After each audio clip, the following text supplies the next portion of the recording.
This is a ruined blue world, once a harbor, now a desert. Warplane wreckage is everywhere. In the barren land, only city ruins show traces of civilization. Xiao Wu, a seed cultivation technician, arrives in an abandoned city with hope. He searches for useful items, first taking it apart from a car, then scavenging a crashed plane for valuable components. In an abandoned church, he finds a malfunctioning robot, sparking his curiosity. The robot, green all over with a green hat, has a glowing gaze and a large chest wound. As Xiao Wu approaches, the robot tries to raise its hand but short-circuits and collapses. Seeing the robot can be saved, Xiao Wu happily takes out his tools. The robot's memory is awakened, revealing it was destroyed by a red-eyed robot during a mission. Upon waking, the robot sees its repaired body and realizes the girl in front of it saved him. Feeling deeply moved, Xiao Wu examines the robot's face for a while and names it Xiao Lu. Excitedly, he greets Xiao Lu and asks for help with a box. Hesitant at first, Xiao Lu follows Xiao Wu out of the city. They pass through a desolate area with windmills, where Xiao Wu has planted various plants, but they all withered, unable to adapt to the environment.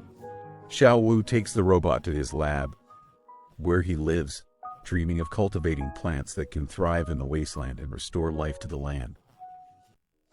Little Green put the box on the table, then pounded his chest to show the task was done.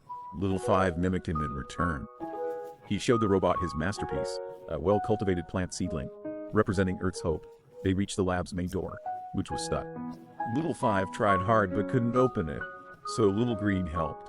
The straightforward robot, Little Green, quickly switched his arm to a machine gun and shot the door down. Little Five knelt on the spot. The robot proudly pounded his chest, but Little Five didn't like this violent act, so he held Little Green's arms, making him very frustrated. In the days that followed, Little Green worked diligently with Little Five. He learned to work with his hands, use tools, and type fluently.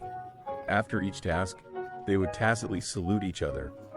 The peaceful days were soon disrupted when the evil red-eyed robot found them. At that moment, Little Five was outside observing the plants, most of which had withered, leaving him very disappointed. But on his way back to the lab, he discovered a surviving plant. Little Five jumped up with joy and quickly secured the green sprout to bring back to them. He eagerly ran to the lab, but when the door opened, he saw Little Green, with a broken arm, facing off against the red-eyed robot. Little Green saw Little Five enter and quickly signaled him to run. As the red-eyed robot charged at Little Five, Little Green tried to intervene, but his arm couldn't switch to weapon mode. He soon fell under the red-eyed robot's fierce attack, but this didn't scare Little Five. He spotted a sparking cable. Just as the red-eyed robot was about to strike Little Green, Little Five bravely rushed forward and shocked the red-eyed robot with 100,000 volts. The short circuit gave Little Green a chance. In front of his enemy, his eyes turned red. Seeing his foe, Little Green was furious.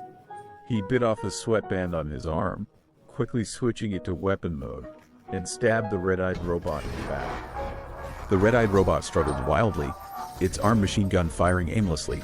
To protect the precious seedlings, Little Five was hit by bullets. In the end, Little Green destroyed the red-eyed robot, but Little Five had already died from his severe injuries, leaving Little Green deeply saddened. However, Little Green didn't leave. Instead, he continued to cultivate and plant every day, just like when Little Five was alive, determined to complete Little Five's unfinished mission. In the blink of an eye, thousands of years passed. Little Green, now covered in rust and unable to move, saw a survivor who looked just like Little Five appear before him.